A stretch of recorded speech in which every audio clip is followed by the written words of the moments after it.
ଆଜିର କାହାଣୀର ନାଁ ଜଳଭୂତର ଶ୍ରଦ୍ଧା। ଯେତେବେଳେ ବ୍ରହ୍ମଦତ୍ତ କାଶୀନଗରୀରେ ରାଜୁତି କରୁଥିଲେ, ସେତେବେଳେ ବୋଧିସତ୍ତ୍ୱ ଜଣେ ଧନୀ ଗ୍ରାମୀଣଙ୍କ ଘରେ ଜନ୍ମଗ୍ରହଣ କରିଥିଲେ। ତାଙ୍କ ଜନ୍ମ ପରେ ସେ ପରିବାର କ୍ରମେ ଅଧିକରୁ ଅଧିକ ସମୃଦ୍ଧି ହେବାରେ ଲାଗିଥାଏ। ବୋଧିସତ୍ତ୍ୱଙ୍କର ଗୋଟେ ସାନ ଭାଇ ଥାଏ। ଯେତେବେଳେ ଉଭୟ ତରୁଣ, ସେତେବେଳେ ସେମାନଙ୍କ ପିତାଙ୍କ ଦେହାନ୍ତ ହୋଇଗଲା। ଅନ୍ତ୍ୟେଷ୍ଟିକ୍ରିୟା ସମ୍ପନ୍ନ କରିସାରି ଦୁଇ ଭାଇ କାଶୀନଗରୀ ବୁଲି ଆସିବାକୁ ବାହାରିଲେ। ବାଟରେ ପଡ଼ିଲା ସେମାନଙ୍କ ଜମିଦାରୀ। ପ୍ରଜାମାନେ କର ବାବଦରେ ବୋଧିସତ୍ତ୍ୱଙ୍କ ହାତରେ 1000 ମୁଦ୍ରା ପ୍ରଦାନ କଲେ। ବୋଧିସତ୍ତ୍ୱ ସାନ ଭାଇକୁ କହିଲେ, ଏଥିରୁ ଅର୍ଦ୍ଧକେ ତୋର। ଦୁଇ ଭାଇ ଗୋଟିଏ ନଦୀ କୂଳରେ ପହଞ୍ଚିଲେ। ନାଉରୀ କୁଆଡ଼େ ଯାଇଥାଏ। ତାକୁ ଅପେକ୍ଷା କରିବା ଅବସରରେ ଦୁଇ ଭାଇ ଖାଇ ପିଇ ନେଲେ। ତାପରେ ବୋଧିସତ୍ତ୍ୱ ନଈ କୂଳରେ ନିଦରେ ଶୋଇପଡ଼ିଲେ। ତାଙ୍କ ସାନ ଭାଇର ସ୍ୱଭାବ ମନ୍ଦ। ସେ କିପରି ସମୁଦାୟ ଅର୍ଥ ନିଜେ ନେବ, ସେହି ଯୋଜନା କଲା। ବୋଧିସତ୍ତ୍ୱଙ୍କ ପାଖରେ ଟଙ୍କା ଗଣ୍ଠିଳି ଥୁଆ ହୋଇଥାଏ। ସାନ ଭାଇ ଅବିକଳ ସେମିତି ଗୋଟାଏ ଗଣ୍ଠିଲି ଗୋଡ଼ି ପଥର ପୁରାଇ ବନାଇ ନିଜ ପୋଷାକ ଭିତରେ ଲୁଚାଇ ରଖିଲା। ବୋଧିସତ୍ତ୍ୱଙ୍କ ମନରେ କୌଣସି ଛନ୍ଦକପଟ ନଥାଏ। ସେ ସାନ ଭାଇର ମତିଗତି ବିଷୟରେ କୌଣସି ସନ୍ଦେହ ମଧ୍ୟ ପୋଷଣ କରୁନଥାନ୍ତି। ତେଣୁ ସାନ ଭାଇ ଏଭଳି ଯୋଜନା କଲାଣି ବୋଲି ସେ ଜାଣିବାର କୌଣସି କାରଣ ନଥାଏ। ଇତିମଧ୍ୟରେ ଆଉ ଗୋଟିଏ ଘଟଣା ଘଟିଥାଏ।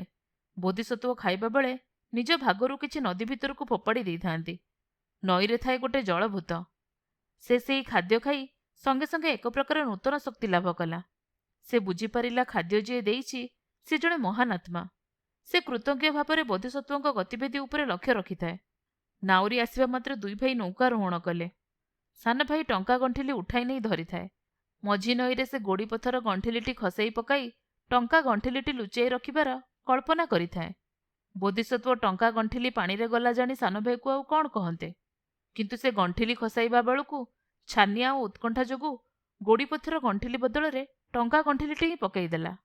ତାପରେ ଚିତ୍କାର କରି କହିଲା, ଭାଇ, ଟଙ୍କା ଗଣ୍ଠିଲି ନଈରେ ପଡ଼ିଗଲା।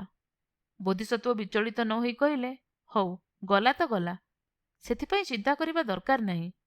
ବାସ୍ତବିକ ବୋଧିସତ୍ତ୍ୱ ସେ ବିଷୟରେ କିଛି ଚିନ୍ତା କଲେ ନାହିଁ। ସାନ ଭାଇକୁ ବି ସାନ୍ତ୍ୱନା ଦେଲେ। ଜଳଭୂତ ଗୋଟେ ପ୍ରକାଣ୍ଡ ମାଛକୁ ମତାଇ ସେ ଟଙ୍କା ଗଣ୍ଠିଲିଟି ଗିଳେଇ ଦେଲା। ତାପରେ ସେ ମାଛ ଉପରେ ଜଳଭୂତ ସବୁବେଳେ ଆଖି ରଖିଲା।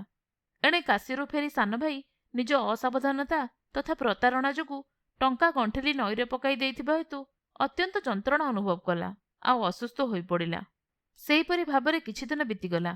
ଦିନେ ଜଣେ ଧୀବର ଜାଲ ପକାଇ ସେ ବଡ଼ ମାଛଟିକୁ ଧରିଲା। ମାଛଟିକୁ ଧରି ସେ ବଜାର ଭିତର ଦେଇ ଯିବାବେଳେ ଲୋକେ ତାକୁ ମାଛର ମୂଲ୍ୟ ପଚାରିଲେ। ସେ ଉତ୍ତର ଦେଲା 1001 ମୁଦ୍ରା।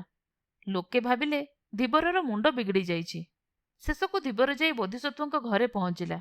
ବୋଧିସତ୍ତ୍ୱ ଯେତେବେଳେ ମାଛଟିର ଦାମ ପଚାରିଲେ, ଧୀବର ଉତ୍ତର ଦେଲା, ଆପଣଙ୍କ ପାଇଁ ମାତ୍ର 1 ମୁଦ୍ରା। ବୋଧିସତ୍ତ୍ୱ ପଚାରିଲେ, ଅନ୍ୟମାନଙ୍କ ପାଇଁ?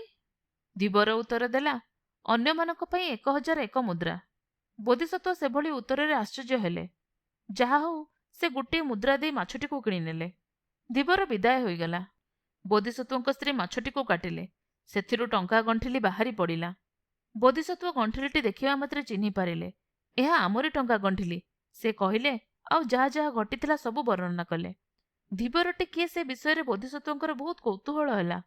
ଧୀବର ନିଶ୍ଚୟ ଜାଣିଥିଲା ଯେ ମାଛ ପେଟରେ 1000 ଟଙ୍କା ଅଛି ଏବଂ ସେ ଟଙ୍କା ତାଙ୍କରି। ତାଙ୍କୁ ତେଣୁ କେବଳ ମାଛର ମୂଲ୍ୟ 1 ଟଙ୍କା ମାଗିଲା। ଅନ୍ୟମାନଙ୍କୁ ମାଛର ମୂଲ୍ୟ ସହ 1000 ଟଙ୍କା ଯୋଗ କରି 1001 ଟଙ୍କା ମାଗୁଥିଲା। ଧୀବର ସମ୍ପର୍କରେ ଗଭୀର କୌତୂହଳ ହୋଇ ବୋଧିସତ୍ତ୍ୱ ଶୋଇଗଲେ।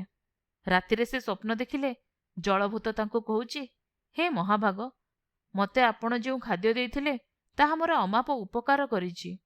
ତେଣୁ ଆପଣଙ୍କ ଟଙ୍କା ଗଣ୍ଠିଲିଟି ମୁଁ ମାଛକୁ ଗିଳାଇଥିଲି।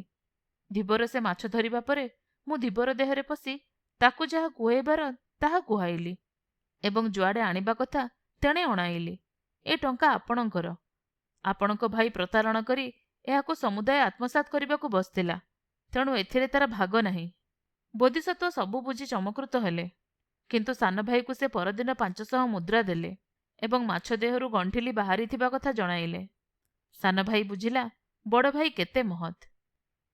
ଆପଣମାନେ ଶୁଣୁଥିଲେ ଜହ୍ନମାମୁଁର ଗୋଟେ ଗପ, ଜଳଭୂତର ଶ୍ରଦ୍ଧା।